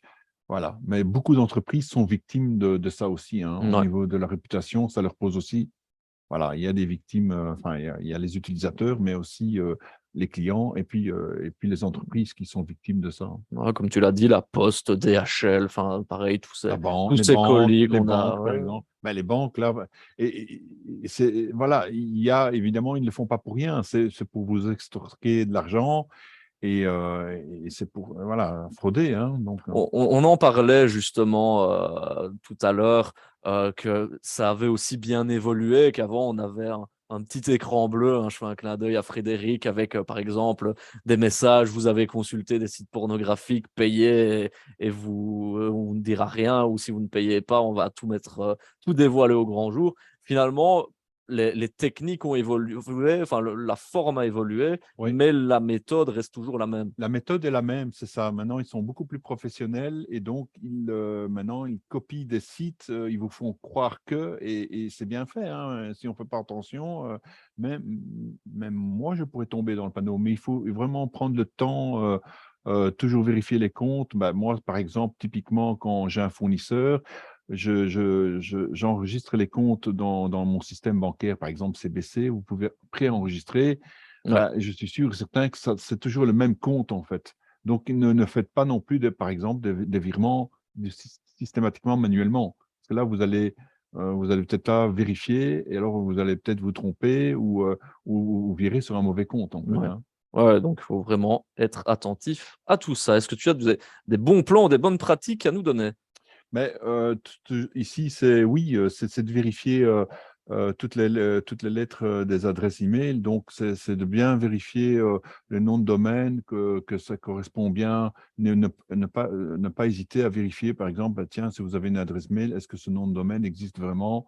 Quand de temps en temps, on retape sur votre browser, vous tapez le nom de domaine et puis vous tombez sur rien du tout. Bah, là, il faut vous poser la question, tiens, c'est peut-être ici un phishing, c'est peut-être pas, ne pas faire des transferts non plus. Ça veut dire que vous êtes, par exemple, vous avez votre email, vous faites, il y a une fonction transfert. Bah, là, vous risquez de faire des erreurs et de renvoyer vers une mauvaise adresse email. Donc, c'est toujours mieux de le recopier, l'adresse email. Comme ça, vous faites le test, enfin, le contrôle vous-même et jamais d'infos personnelles et confidentielles. La problématique des emails, c'est que c'est pas super sécurisé non plus parce que vous envoyez de l'information qui n'est pas cryptée à la base. Il y a des mails qui sont cryptés, mais alors c'est vraiment pour les entreprises qui ont mis en place des certificats et une encryption au niveau Ouais, c'est ça. de la Pour le, messagerie. le commun des utilisateurs, que ce soit ou même dans les professions Voilà. libérales, généralement, on n'a pas Non, ce vous genre de. utilisez par exemple votre Gmail, par exemple, ben là, voilà, il n'y aura pas de protection supplémentaire au niveau des certificats, en fait. Ok. Alors, tu as aussi des bons plans à nous donner. Ben, organiser des séances de sensibilisation, comme on l'a dit, c'est si on est peut-être dans des structures un peu plus volumineuses. Mais Oui. par exemple, je vais prendre le cas d'un avocat qui travaille seul ou d'un notaire ou quoi, qu'est-ce que tu peux conseiller? Ben, il y a Save on Web, donc il y a un site web officiel qui permet aussi ben, pour les professions libérales et les professionnels d'avoir de l'information. Il y a des sites web, par exemple la CNIL aussi, qui vous donnent des guidances. Et donc, il faut juste avoir un bon référentiel et aller sur les sites qui peut vous donner, cette information-là. Il y a pas mal de choses disponibles sur Internet aussi, hein. Je vous ai mis le lien justement vers CephoneWeb si jamais vous cherchez d'autres bons plans, d'autres moyens, et puis utiliser un antivirus efficace à jour aussi. Tu nous proposes pour smartphone aussi, parce que généralement, on n'a pas d'antivirus sur son Oui, alors smartphone. non, c'est vrai, mais et si effectivement, si vous cherchez un peu, ben, vous avez par exemple un iOS d'Apple, si vous allez dans le catalogue, ben, McAfee propose pour la version mobile, et c'est gratuit, hein, il y a une version gratuite, la fonction antivirus, mais aussi il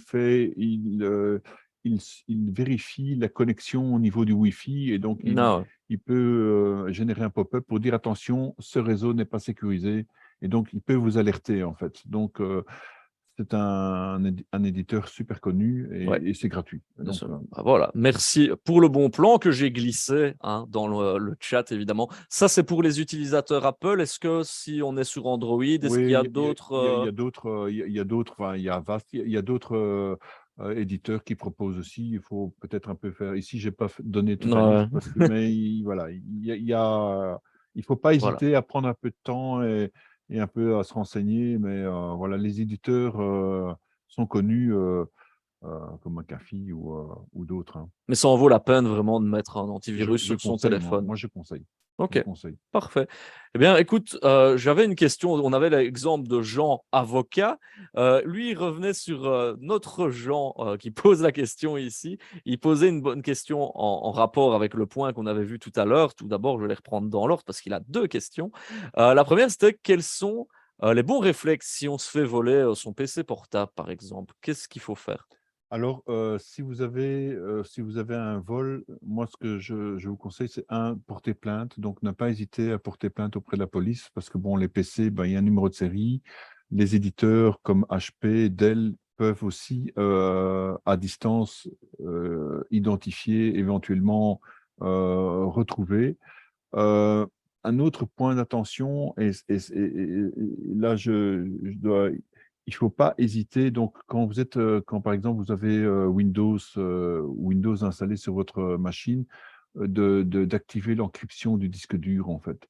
Ça vous permettra de dire, OK, l'asset est perdu, donc votre PC est perdu, quoi qu'il arrive, vous allez peut-être jamais le retrouver, mais vous pouvez vous dire, bah, tiens, l'information, elle va rester confidentielle vu que personne ne pourra Mm. accéder à cette information. Donc, il faut vraiment pas hésiter.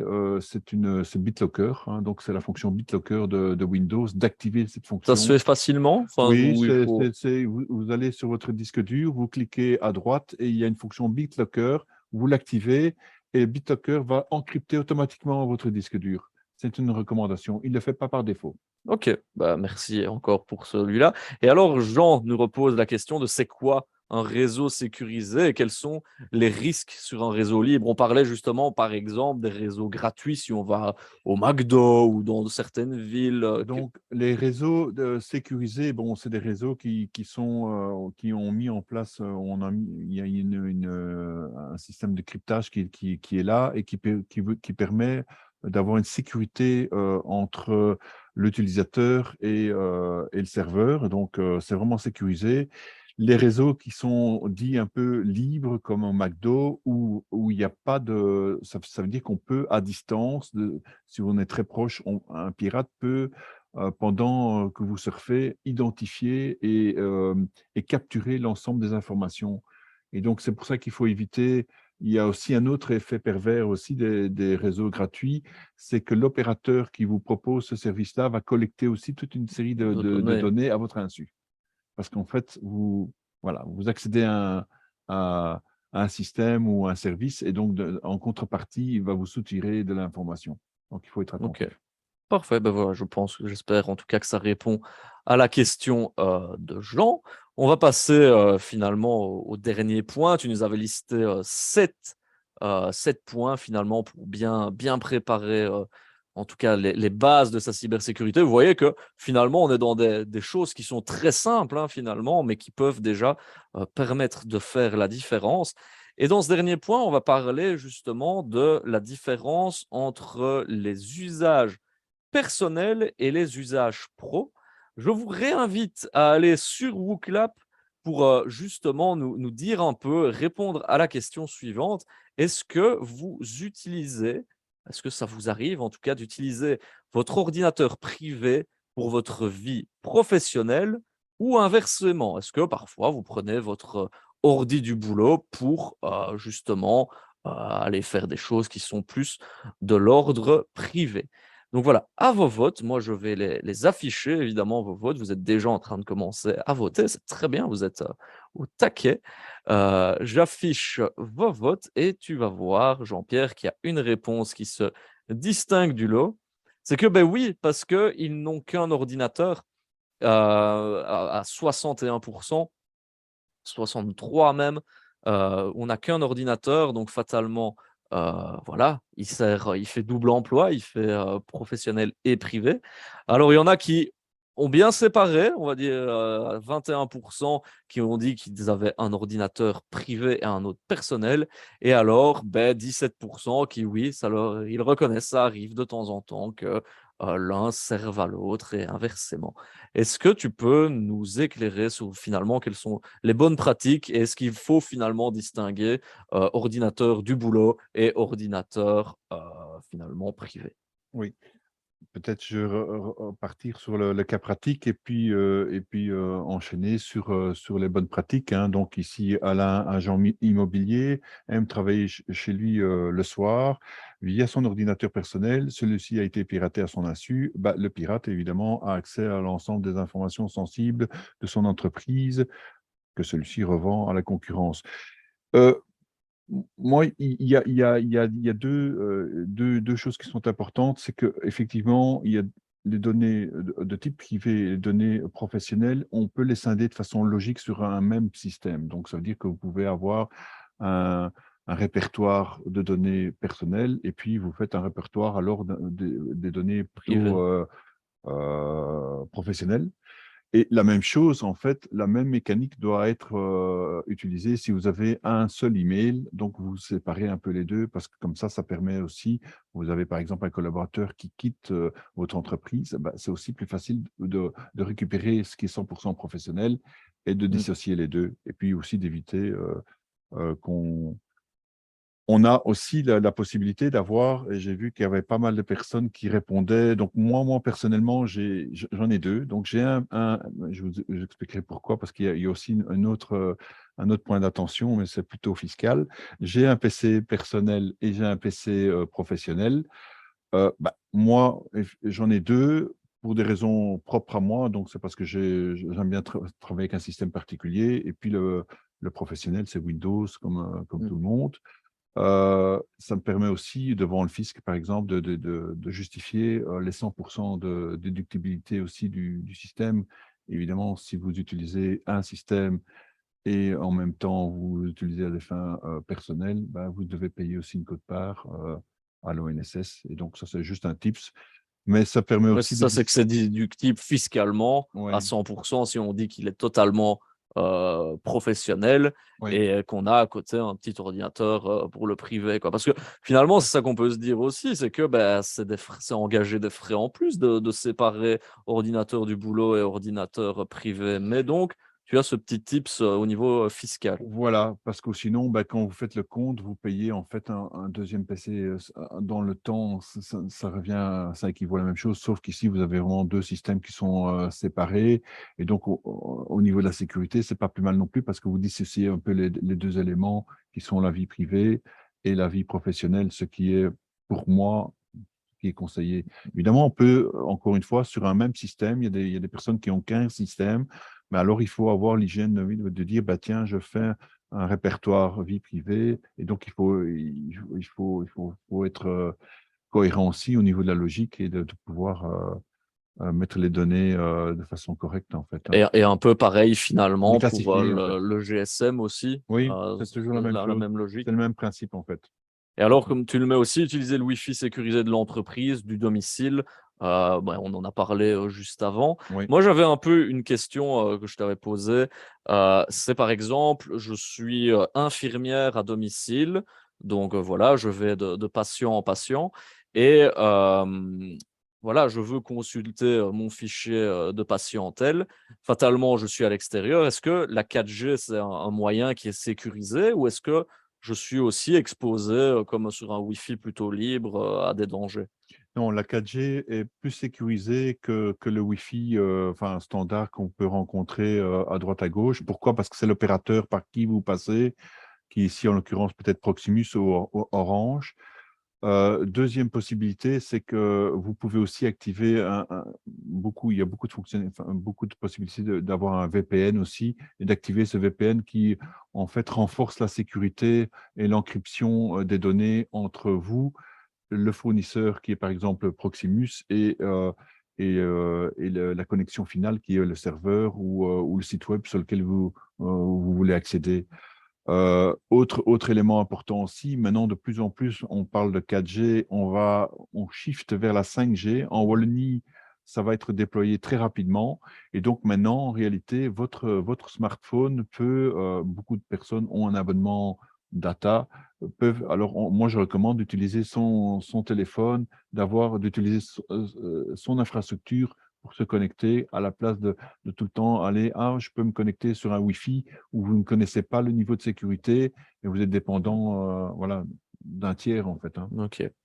Alors, on a des questions qui sont arrivées. On a, tout d'abord Fabienne qui demande si les reconnaissances faciales, est-ce qu'elles peuvent être cryptées, pardon, ou plus sécurisantes? Alors, c'est une méthode d'authentification assez forte en réalité qui est basée sur une technologie d'intelligence artificielle. Donc, voilà, Mmh. le système. Donc, ça fonctionne très bien. Le code source est protégé, en fait. Donc, c'est déjà une sécurité très forte, en réalité. C'est plus sécurisé que, par exemple, si vous mettez un Donc, PIN ouais. sur votre Où il y a les smartphone. empreintes digitales aussi Il y a qu'on les peut empreintes mettre. digitales. C'est le même principe, Ouais. sauf qu'ici, il va composer, il va vous demander d'appliquer 3 ou 4 fois votre pouce ou votre Ouais. index, et puis il va reconnaître automatiquement. C'est une méthode qu'on peut utiliser effectivement. Eh bien voilà pour cette question ici. Il y en a une de Jean, encore une fois, très active. Jean, on le remercie. Est-ce qu'il y a un risque d'ouvrir une clé USB offerte comme catalogue, par exemple, ou est-ce une légende urbaine? Ou par exemple, une clé qu'on trouverait sur le parking de sa société ou quoi? Est-ce que c'est une légende urbaine ou est-ce que... Non, il faut toujours être attentif. Les clés USB, c'est un peu, enfin voilà, le successeur avant des CD. Donc, il faut se méfier de ce type de support amovible. Voilà, moi personnellement, ben, nous, on n'en offre plus aux clients parce qu'on estime que c'est pas sécurisant. Et effectivement, il peut avoir aussi un malware sur la clé, donc sans que vous puissiez le détecter, hein, vous le connectez par exemple sur votre PC, il y a un risque en fait. Il y a quand même un risque. Donc, si vous savez l'éviter, maintenant, il y a des solutions cloud ou de partage. Utilisez plutôt une autre formule un peu Plus sécurisé, on va plus dire. sécurisée, oui. Et alors, Paul qui demande comment est-ce que je pourrais vérifier et éventuellement sécuriser mon réseau Wi-Fi? Est-ce que c'est possible, ça? Oui, donc mais il y a déjà des éléments voilà, qui vous permettent d'identifier quand, par exemple, vous avez votre PC, ben, votre système vous dit bah, ce spot n'est pas sécurisé, donc bah, il faut éviter de se connecter dessus et donc d'utiliser toujours bah, là où il y a un cadenas et où il y a un niveau d'encryption satisfaisant en réalité, hein. Pour le smartphone, encore une fois, si vous avez l'application, par exemple McAfee, il va aussi vous guider pour dire attention, cette connexion ou ce spot n'est pas sécurisé. Ouais. Ok, ben voilà, j'espère que ça répond à la question de Paul. On a éludé toutes les questions, je pense. Notre réseau Wi-Fi est sûr, point d'interrogation, nous demande Paul. Ça, difficile à dire. Nous, ici à distance, si c'est votre réseau, je pense en tout Ben, cas. alors moi, il est très sûr, mais je vais répondre à la question parce je ne suis pas sur Wi-Fi, donc je suis connecté en Ethernet Ouais. et donc je suis câblé. Parfait. Un réseau ici dans un studio qui est sécurisé, donc ne vous inquiétez pas pour nous, en tout cas, si c'était la question qui arrivait.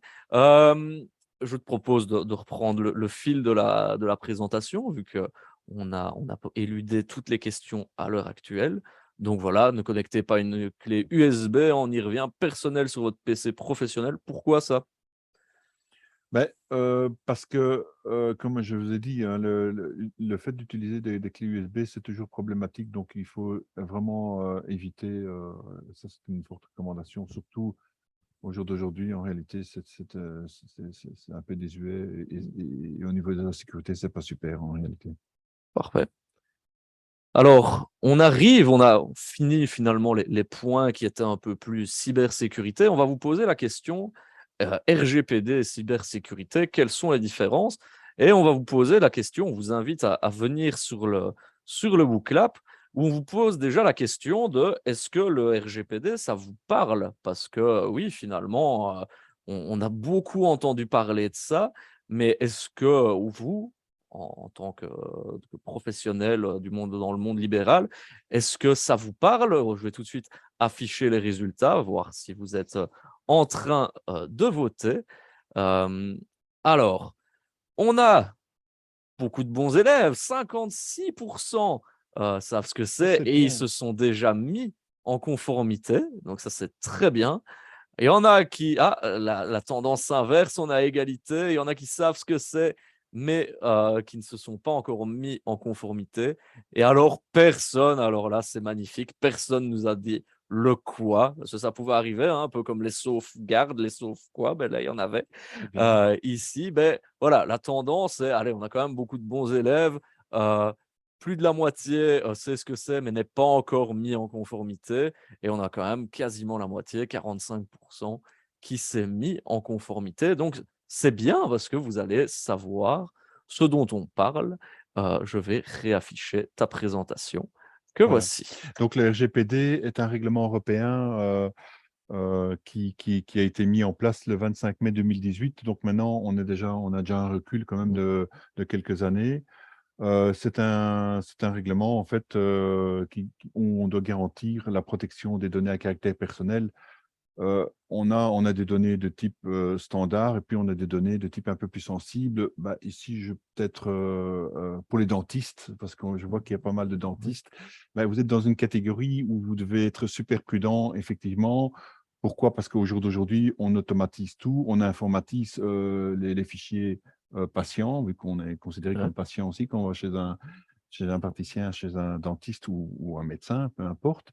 Et donc là, vous devez avoir encore une fois un système sécurisé et respecter les obligations de ce règlement, en fait, hein. Donc, le point d'attention, c'est d'éviter d'avoir une fuite de données. Je donne un exemple tout simple, on l'a parlé, vous avez tout sur votre laptop, vous le PC, le laptop en question n'est pas encrypté, ou vous avez votre base de données patientèle dessus, vous faites un voyage, on vous le vole.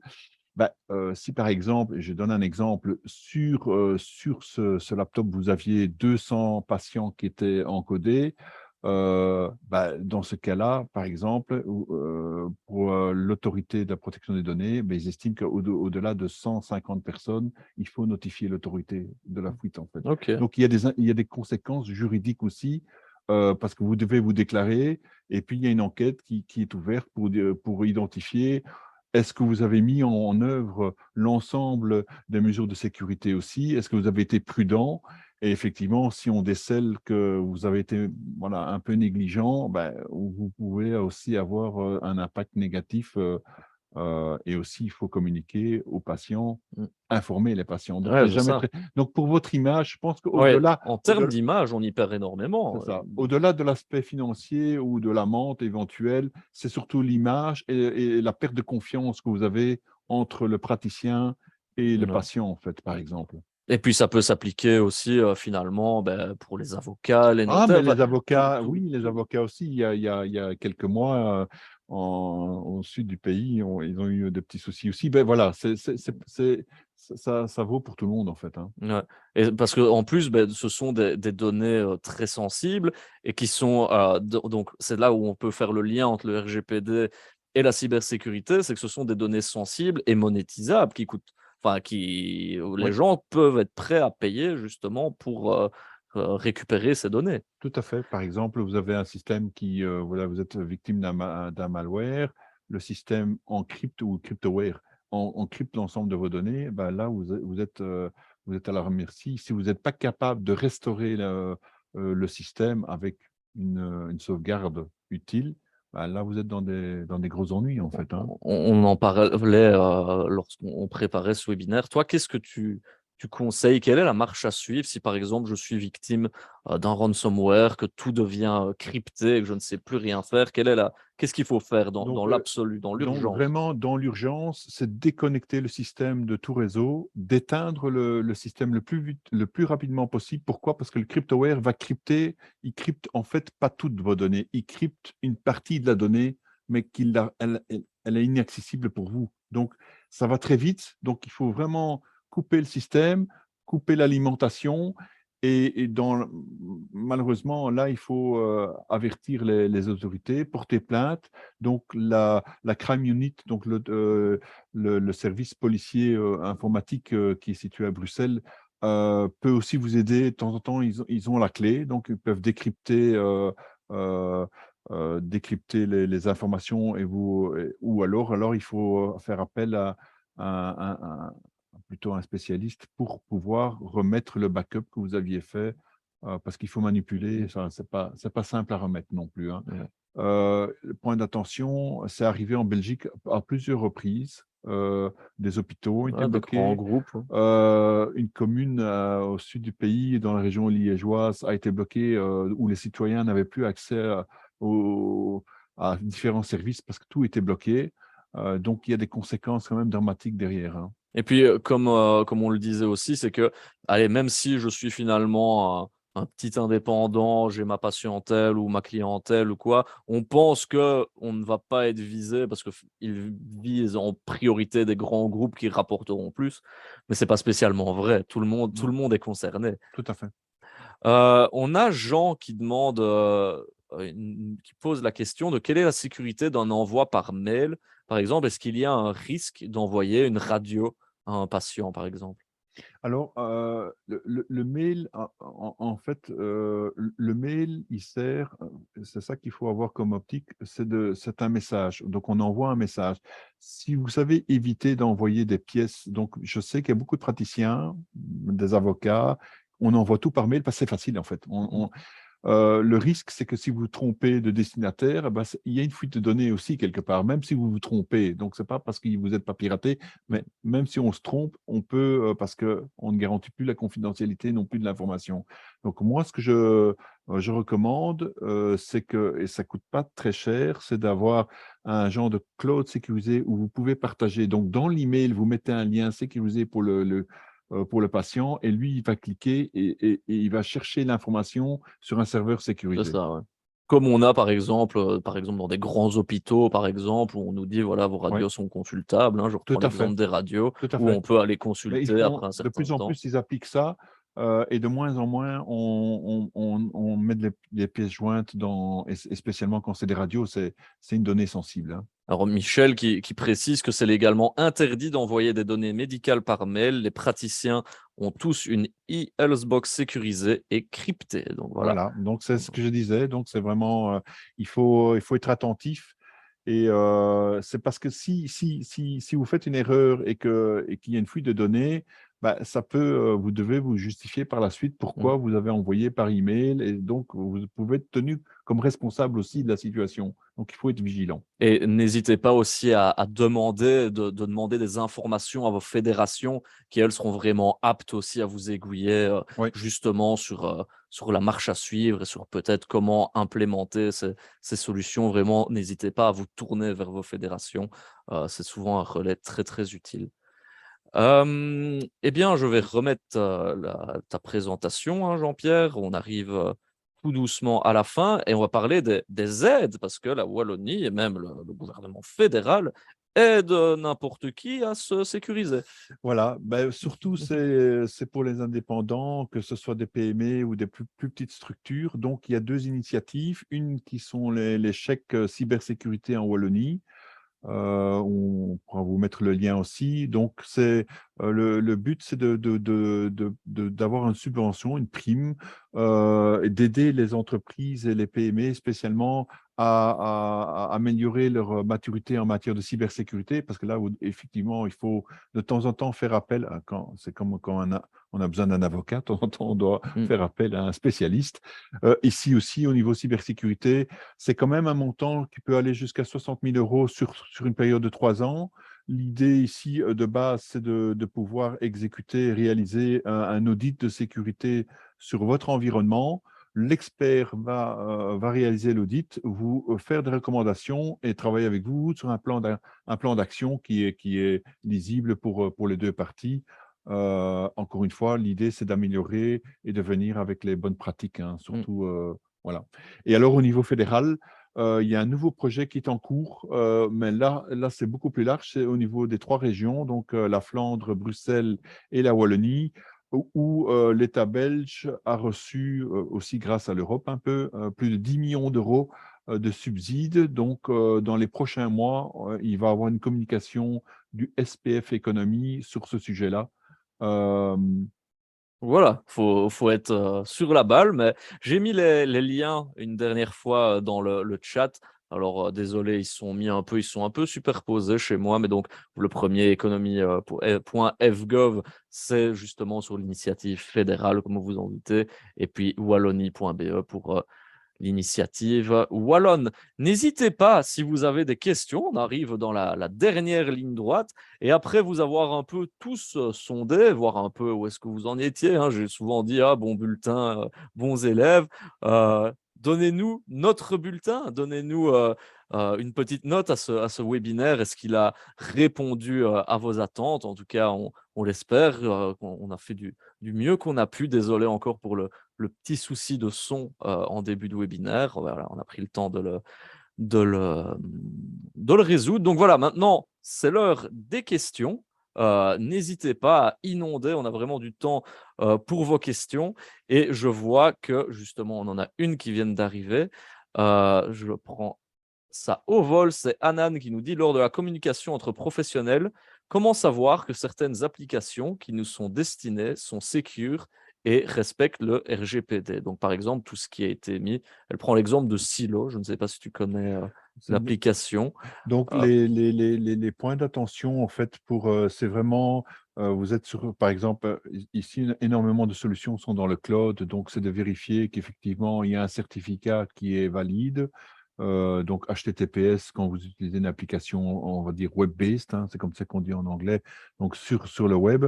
Ne pas hésiter aussi un peu à screener et à vous renseigner sur le fournisseur, donc en faisant des petites recherches, tout simplement avec Google et d'avoir le niveau de maturité de l'entreprise. Beaucoup d'entreprises aussi, de plus en plus, parce que c'est aussi un enjeu important pour eux, il y a un espace sur le site web où, par exemple, ils expliquent un peu quelles sont les mesures de sécurité qu'ils ont mis en place, leur politique de vie privée aussi. Et donc, il faut prendre connaissance de ces éléments-là. Parfait. Ce qui répond à la question de Hanan. Alors, j'ai une question un peu sommaire de Michel qui nous demande, et sur Mac. Alors, c'est un peu vaste comme question. Alors, c'est vrai que, j'ai par tout dit de exemple, Mac, oui. ouais, Mac n'a pas, on va dire, en tout cas, sur Mac, on n'a pas un antivirus qui est là comme ça. En tout cas, on ne le voit pas, on ne le soupçonne pas. Mais qu'en est-il finalement peut-être de Alors, la sécurisation là-dessus? pour Mac, est un peu différent par rapport à Windows parce que le code, c'est un code Unix et donc le code est plus sécurisé, mais le principe est un peu le même. Pourquoi? Parce que Apple donc, met à jour aussi le système un peu similaire à Windows. Donc, il faut s'assurer que votre Mac a la dernière version de logiciel et aussi les derniers patchs de sécurité. C'est un peu une boucle, hein. C'est vraiment, ben voilà, là on revient, tu viens d'évoquer le point de justement Oui, l'importance de faire ces mises à jour. Tout se reçoit, tout oui. Ce s'entremêle qu'il faut finalement. éviter, c'est d'avoir un système qui est obsolète, qui n'est plus supporté. Ça, c'est vraiment dangereux, en fait. Mhm. Alors, tu as une question de Marc qui demande comment éviter le piratage par cookie. Est-ce que c'est quelque chose qui est... ouais, alors les cookies, évidemment, c'est un traceur. Donc, quand vous vous connectez sur un site web et que vous naviguez, qui s'installe d'une façon automatique sur votre... Donc, voilà, il y a des méthodes maintenant, il y a des possibilités pour bloquer de façon native dans votre browser les cookies. Donc, ça veut dire que votre browser va couper les cookies de façon automatisée. Il faut juste bien régler ce qui peut engendrer effectivement des problèmes de fonctionnalité. Si vous êtes sur un site web, il y aurait des choses qui risquent de plus fonctionner non plus. Donc, Ouais. il faut toujours être un peu... Mais il y a beaucoup en général, c'est les cookies, les trackers, c'est vraiment destiné au marketing. Oui, tout à fait. Ouais. Donc, voilà. Ben voilà, on a éludé les questions, n'hésitez pas, on a encore le temps d'en prendre quelques-unes s'il faut. Je vais aller faire un petit tour du côté de notre bulletin, Jean-Pierre, qu'est-ce que tu en penses? Ah oui, oui. Alors, ben, je pense qu'on on peut être satisfait. Il y a des points d'amélioration, hein. La prochaine fois, on essayera d'avoir 5 partout.